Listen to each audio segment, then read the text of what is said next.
मेरे भारतीय मुल्क के मुस्लिम अवाम के मेरे नौजवान दोस्तों, मेरे बुज़ुर्गों, मेरे नौजवान दोस्तों, अस्सलामु अलैकुम रहमतुल्लाहि व बरकातहू।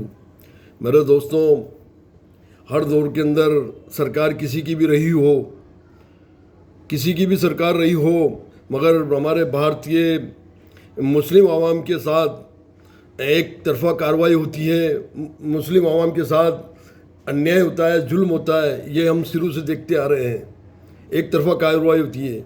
मुस्लिम अवाम का कोई भी नौजवान बंदा अपराधी नहीं होकर भी उसे अपराधी बना दिया जाता है। और अभी सन 2014 से जो सरकार आई है भारतीय जनता पार्टी की, और जहाँ जहाँ भी भारतीय जनता पार्टी की राज्य में सरकारें हैं, वो सब एक तरफा कार्रवाई कर रही है, मुस्लिम अवाम के खिलाफ कार्रवाई कर रही है। एक तरफा मुस्लिम अवाम का बंदा कोई अपराधी नहीं होकर भी उसे अपराधी बना दिया जाता है और उसके खिलाफ कार्रवाई होती है। और अपनी मन मर्जी के कानून इनके ऊपर थोप दिए जाते हैं, इनके ऊपर धारा लगा दी जाती है। जिस धारा में नहीं आते उस धारा वो धारा भी लगा दी जाती है। और यहाँ तक कि मुस्लिम आवाम के खिलाफ अगर कोई असामाजिक तत्व हो या कोई बदमाश या गुंडे या कोई भी किसी असामाजिक दल के गुंडे, चाहे वो बजरंग दल के हों, चाहे विश्व हिंदू परिषद के हों, चाहे आरएसएस के हों, जो भी तमाम संगठन है, वो मुसलमानों के खिलाफ कार्रवाई करते हैं, उन्हें मारते हैं, पीटते हैं, उनकी हत्या कर देते हैं। असामाजिक तत्वों के खिलाफ कोई कार्रवाई नहीं होती, सीधी कार्रवाई होती है, मुसलमान के खिलाफ कार्रवाई होती है। मुसलमानों का मकान, ज़मीन, दुकान, कारोबार सब बुलडोजर के द्वारा नष्ट कर दिया जाता है। और इन बदमाशों के खिलाफ कोई कार्रवाई नहीं होती।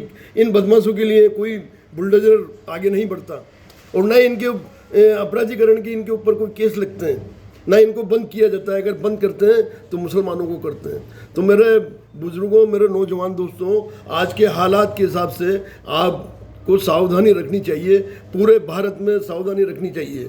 और वो सावधानी इसलिए है क्योंकि ज़्यादातर हम मुसलमान के जो नौजवान बंदे हैं, हमारे भाई हैं, बहुत सारे ऐसे दबे हुए हैं जिनको रोज़गार नहीं मिलता, कारोबार नहीं मिलता, मजदूरियाँ नहीं मिलती।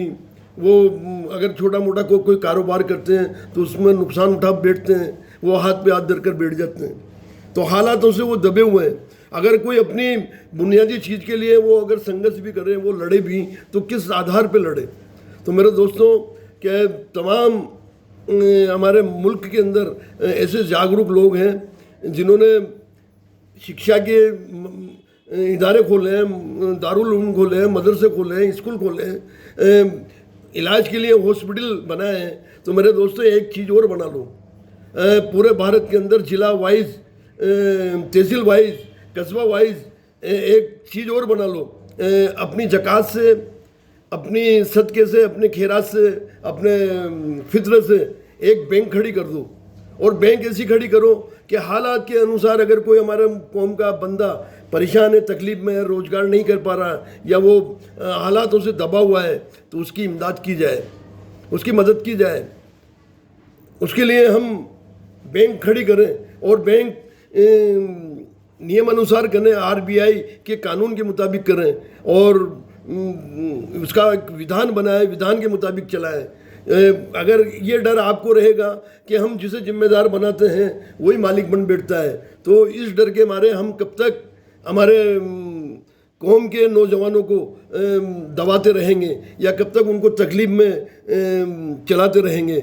वो आज हमें खुली छूट गाली दी जाती है, खुली हमसे भेदभाव किया जाता है, हमें तकलीफ़ पहुंचाई जाती है, मॉब लिंचिंग के माध्यम से मारा जाता है। अगर कोई फेरी कर अपना कारोबार, अपने परिवार के पालन पोषण के लिए 4 पैसे कमा के लाता है, तो उसके साथ बदसलूकी की जाती है। तो ये हालात कब तक बनेंगे भाई? इसके लिए तो आपको और हमें सबको खड़ा होना पड़ेगा। जिला वाइज, कस्बा वाइज, तहसील वाइज ये बैंक खड़ी करो आपके पैसों से, और जिस ज़िले का पैसा है उस ज़िले में ही रखो, और इसका एक हेड ऑफिस बना लो, और पूरे भारत में वो अपने देख रेख के अंदर उस काम को चलाए, उसको अंजाम दें। और दूसरी चीज़, कि आजकल क्या है कि रमज़ान के महीने में बहुत सारे ऐसी छोटी छोटी दुकानदारियाँ जिन्होंने शुरू कर रखी हैं,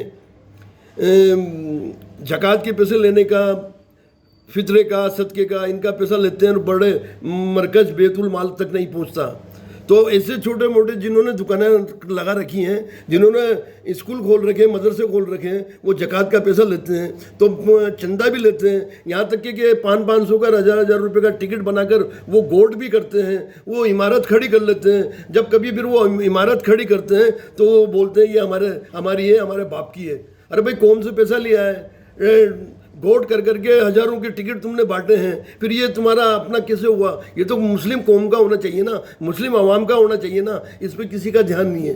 तो ऐसे लोगों को भी चंदा मत दो, ऐसे लोगों को भी ज़कात मत दो। बल्कि ज़कात में से आप 3 हिस्से करो। जो एक तो बड़े मरकज़ बैतुल माल जो शेर काजी साहब का होता है, एक हिस्सा वहाँ पहुँचाओ, एक हिस्सा अपने नज़दीक रिश्तेदार को दो, और एक हिस्से से बैंक खड़ी करो।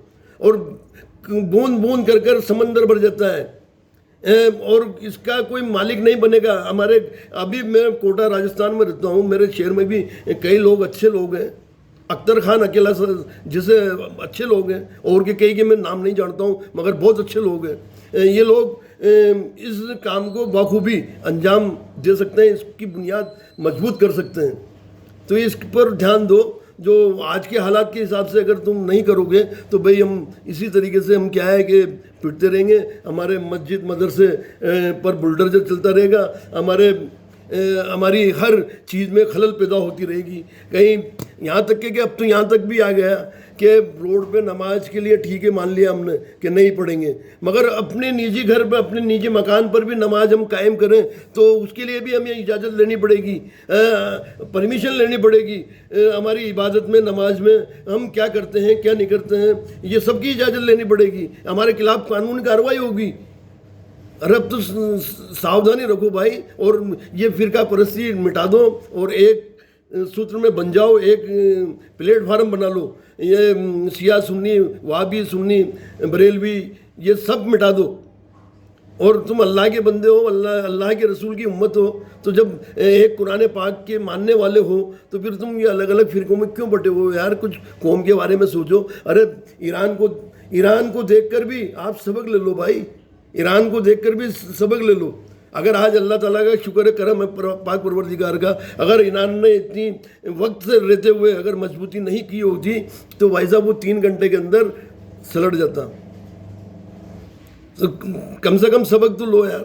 और जो हमारे दुश्मनों को, हमारे मुल्क के जो मुसलमान मुल्क हैं वो शरण दे रहे हैं, उन्हें पनाह दे रहे हैं, उनकी सरजमी से हमारे लोगों के ऊपर हथियार चलवा रहे हैं, तकनीकी टेक्नोलॉजी हथियारों से हमले कर रहे हैं, बेमौत मारे जा रहे हैं। तो कम से कम अपन हिंदुस्तानी है, भारतीय लोग हैं, तो हम तो हमारी बुनियाद मजबूत करने के लिए इस विषय में हमें सोचना चाहिए।